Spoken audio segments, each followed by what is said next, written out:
લક્ષ્ય ન્યૂઝ, એક નજર, એક લક્ષ્ય. વિશ્વ વિખ્યાત તરણેતરના લોકમેળામાં દ્વિતીય ગ્રામીણ પારંપરિક સાંસ્કૃતિક સ્પર્ધાઓનું આયોજન. છત્રી સજાવટ, પારંપરિક ભરત ગૂંથણ, લોકગીત, લોકવાર્તા, ભજન, દુહા, છંદ, ડાક, ડમરૂ, વાંસળી જેવી પારંપરિક સ્પર્ધાનો સમાવેશ.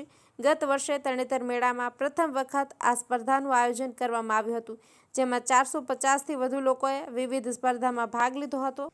આપણી જૂની વિસરાતી જતી વેશભૂષા, દુહા, છંદ, ભરત ગૂંથણ, લોકગીત, લોકવાર્તા જેવી વિવિધ સ્પર્ધા યોજાશે. જાજ, મંજીરા, કરતાલ, ભૂંગળ, ઝાલર, શંખ વગાડવા માટેની સ્પર્ધાઓનો સમાવેશ પણ કરવામાં આવ્યો છે. ગત વર્ષે સ્પર્ધામાં પ્રથમ, દ્વિતીય અને ત્રીજા નંબર પર આવનારા લોકોને રોકડ પુરસ્કાર આપીને સન્માનિત કરવામાં આવ્યા હતા. આ વર્ષે પણ સ્પર્ધામાં પ્રથમ, દ્વિતીય અને ત્રીજા નંબર પર આવનારા મુજબ રોકડ પુરસ્કાર આપીને સન્માનિત કરવામાં આવશે.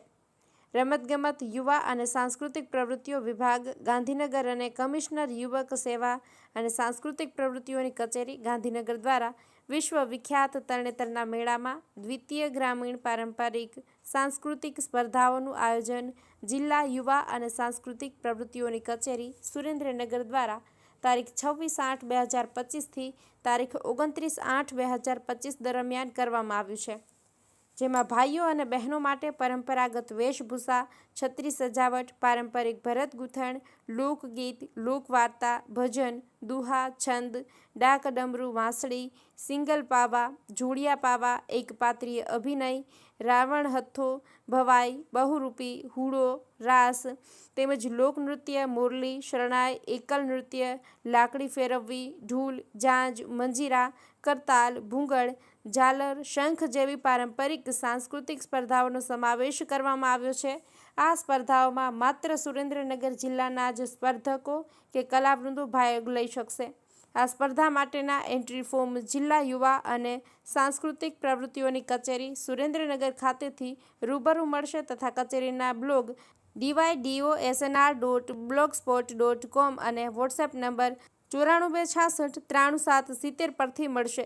સ્પર્ધામાં ભાગ લેવા ઈચ્છુક સ્પર્ધક કલાકારોએ તારીખ 20/8/2025 સુધીમાં પોતાનું ફોર્મ ભરીને જિલ્લા યુવા અને સાંસ્કૃતિક પ્રવૃત્તિઓની કચેરી, બ્લોક નંબર A5, બહુમાળી ભવન, સુરેન્દ્રનગર ખાતે પહોંચાડવાનું રહેશે.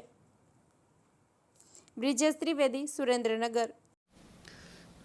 રમતગમત, યુવા અને સાંસ્કૃતિક પ્રવૃત્તિઓ વિભાગ, ગુજરાત સરકાર, કમિશનર શ્રી યુવક સેવા અને સાંસ્કૃતિક પ્રવૃત્તિઓની કચેરી, ગાંધીનગર અને જિલ્લા યુવા અને સાંસ્કૃતિક પ્રવૃત્તિઓની કચેરી, સુરેન્દ્રનગર દ્વારા ગત વર્ષે પ્રથમવાર સાંસ્કૃતિક સ્પર્ધાનું તરણેતર ખાતે આયોજન કરવામાં આવેલું હતું, જેમાં ખૂબ જ સારો પ્રતિસાદ મળેલો. આશરે 450 કરતાં વધુ એન્ટ્રી આવેલી અને અમે ગત વર્ષે 26 સ્પર્ધાઓ કરેલી હતી.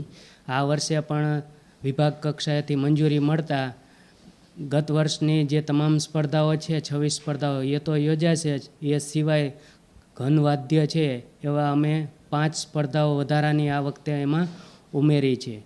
કુલ 31 સ્પર્ધાઓ આ વખતે થશે. આપણી જે વિસરાતી જતી સંસ્કૃતિ છે એ જળવાઈ રહે, આપણો વારસો છે એ જળવાઈ રહે, એ આનો મુખ્ય ઉદ્દેશ છે. એ ઉપરાંત જે નાના નાના કલાકારો છે, જૂની જે આપણી પરંપરા છે એના જે કલાકારો છે એને એક સ્ટેજ મળે અને આપણી આ ભવ્ય વારસો જળવાઈ રહે, એ આનો મુખ્ય ઉદ્દેશ છે. આ સ્પર્ધાના જે વિજેતાઓ છે તેને પ્રમાણપત્ર, શિલ્ડ અને રોકડ રકમ આપી અને અમે પ્રોત્સાહિત કરશું. પ્રથમ નંબર આવશે તો એને 1000 રૂપિયા છે, બીજો નંબર હોય તો એને 750, ત્રીજો નંબર આવશે તો એને 500 રૂપિયા ઇનામ છે. આ ઇનામ રહ્યા એ જે ટીમ ઇવેન્ટ છે એમાં પણ જેટલા મેમ્બર હોય એ મુજબ મળશે.